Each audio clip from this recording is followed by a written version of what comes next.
Have you ever thought about what you would do if chaos swept through your own backyard? Where would you go if the streets became a theater of war, and your home was no longer a place of refuge? Who would you turn to for help if you could not trust your own government, or even those who oppose it? Can you possibly comprehend the devastation and panic felt by those that have their homelands taken or destroyed by the corrupt and power-hungry individuals of the world? Or do you feel completely safe and at ease, ignorant to the fact that you could lose everything? It's the end of 1958 in Havana, the heart of La Habana province, and the vibrant capital of Cuba. Alejandro, who was 11 years old at the time, was attending a private, military-based, all-boys school with his brother. The school grounds were quite large and impressive, resembling an American university. There were about 2,000 students, and ages varied from elementary to high school. The boys practiced military drills and marches regularly, as they were present in many local parades. The younger ones trained with toy rifles, while the elders trained with replica M1s. The school had around 20 classrooms and a substantial dorm area for the children from the island that lived there. Alejandro and his brother were only there till after lunch each day, but enjoyed the many different sports the facility offered, such as swimming in the Olympic-sized pool, baseball on one of its many fields, archery, wrestling, and even American football, which was a rarity for Cuba. One day Alejandro and his brother entered the younger grade's cafeteria that was separated from the older grade's own cafeteria by a large kitchen. They were standing in line, waiting for their food, when they could hear strange sounds coming from the other side of the cooking area. They could decipher yelling and loud bangs, like large items were being thrown about the room. As the mysterious commotion grew louder and louder, Alejandro sat frightfully curious of what was happening, while his brother, not caring, dug into his lunch. The younger boys all grew quiet, as the older ones seemed to grow to a frenzy. They actually came into our dining room and started yelling, "Revolution, revolution," and "Down with Batista," and all this other stuff. The supposed revolutionaries were overturning tables, ripping pictures from the walls, and throwing anything they could get their hands on, including food, books, and plates. Alejandro scrambled to get under a table, as mayhem unveiled around him. Amongst the bedlam, Alejandro's brother sat eating his drumstick, unfazed by the items smashing around him. Alejandro grabbed his brother by the pant leg and dragged him under the table with him. They watched as the riotous youths blindly destroyed the property. Fearing their own injury, as the older boys made their way through, the brothers decided to make a run for the outside. They crawled out from under a table and began to run toward the door, when Alejandro felt a strong, sharp pain in his back. He had been hit with a plate, mango preserves now dripping from his shirt. They ran to the door and made it outside to the main grass field where most of the students had congregated. Inside, the group of young revolutionaries continued their rampage of violence. After about half an hour of mayhem, the teachers were able to calm things down and bring all the students back inside on lockdown. The school officials then made mass calls to parents for early pickup. While waiting for their parents to arrive, the students sat quietly at their desks. The event had proven to be exhausting for everyone.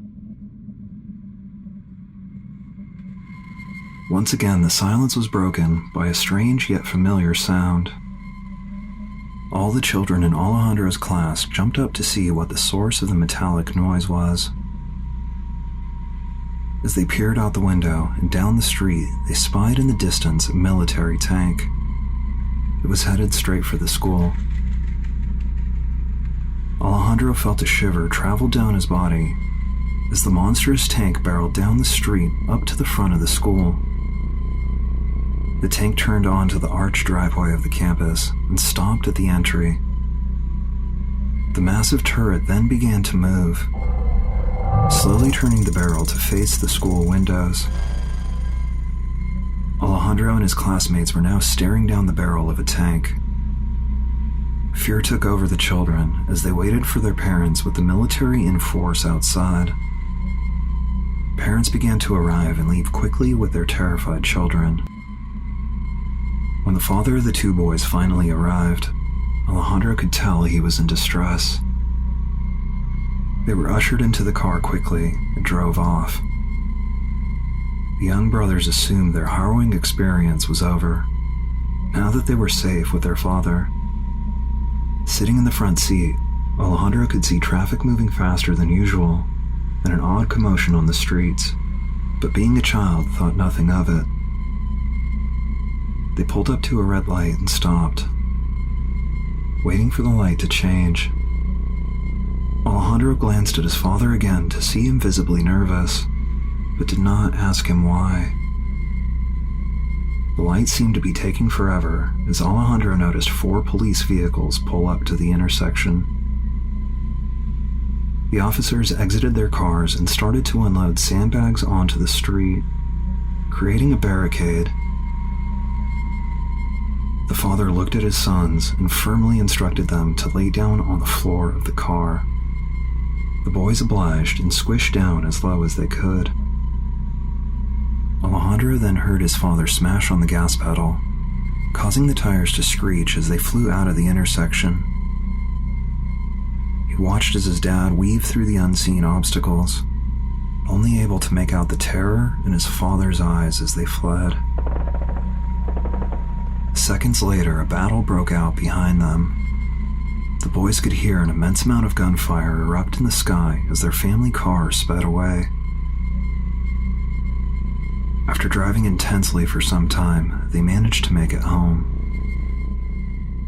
As a young child, Alejandro wasn't able to fully grasp the severity of the situation on the island. His family was unsure of the outcome, as the streets were filled with chaos and celebration over the next few days, while news spread that Fulgencio Batista had fled or been killed, and rebel forces flooded into Havana. A large number of the Cuban people believed they had just won their freedom. How wrong they were would not become evident until months later. The Cuban Revolution, which lasted over 50 years, took the lives of thousands of people and ruined so many others. The self-appointed military ruler of Cuba, Fulgencio Batista, who held office before the revolt, was no lesser evil.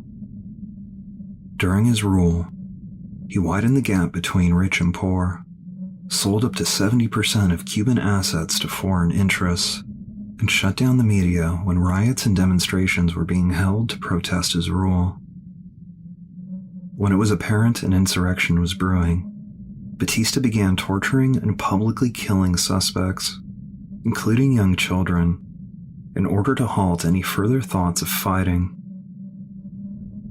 This backfired on Batista, only fueling the flames of rebellion and raising the number of supporters for the guerrilla tactic using revolutionaries in the Sierra Maestra. It is estimated that Batista savagely killed up to 4,000 people during his counterterrorism efforts, only giving Fidel Castro and his 26th of July movement more power. Batista ended up fleeing Havana in defeat when rebel forces led by the sadistic Che Guevara poured into the city. Batista was able to bring his ill-gotten gains of $300 million American dollars with him to the Dominican Republic, along with $700 million in art, eventually finding political asylum in Portugal. With Batista's reign of terror over, Fidel Castro could now use the massive support he gained by deceiving the people to install his own brutally suppressive regime. Alejandro remembers one of the parades celebrating his entry into Havana, with gunfire erupting into the air and people grabbing shell casings as souvenirs, while Castro himself rode past, mounted upon a tank. Once all of Batista's men were rounded up, the trials began. resulting in hundreds of public executions, solidifying the rule of Castro and his men. Most of the public were elated for the change he would bring, suspecting the country to evolve under his guidance. For a period, Castro kept up the guise that he only wanted to improve the country, until his murderously villainous ambitions became more and more obvious to those he had seduced and misled. When the oppression and violence returned, Alejandro's family did everything they could to escape the terrible fate that had befallen their beloved homeland. Starting a new life in the United States proved to be difficult at first, but Alejandro quickly learned English and built a beautiful life for his family. He often ponders on the pain and suffering that still plagues the island of Cuba today. It's estimated that thousands were executed during Castro's tyrannous rule, and even after his death, the people go without power and water for days or weeks at a time, while hunger and corruption have taken control of the populace. Alejandro is grateful his parents were able to shield him from that life, restarting their entire lives to bring him and his siblings to a country that could give him the opportunities and freedom to become successful, while providing for his family and adopted community. And while appreciative of his life in America, the thoughts of his first home will never leave his mind. Cuba's a beautiful country, geographically. I would love to be able to go back, which I can, but I won't, because I won't contribute one penny to that political system. But I would love, I still remember where I grew up, my house was, the beaches, the farms. It was a wonderful childhood. It really was wonderful. And I would love to go back to see it, but I will not. I will not unless the government changes. When we think of a violent revolution, we don't imagine it happening in our own hometown. We like to believe such a horrific thing occurring in our presumed bubble of safety could never be. Are we surrounded by an illusion of security, created to make us docile and cooperative? Could we be going through some sort of preparation, making us incapable of telling truth from fiction, giving us no chance to fight back? Will you be able to decipher the truth in time? Or will you continue about your life, oblivious to the sinister conspirators plotting in the shadows? Are we destined to repeat history? Or can we learn from the devastation and tragedies of the past?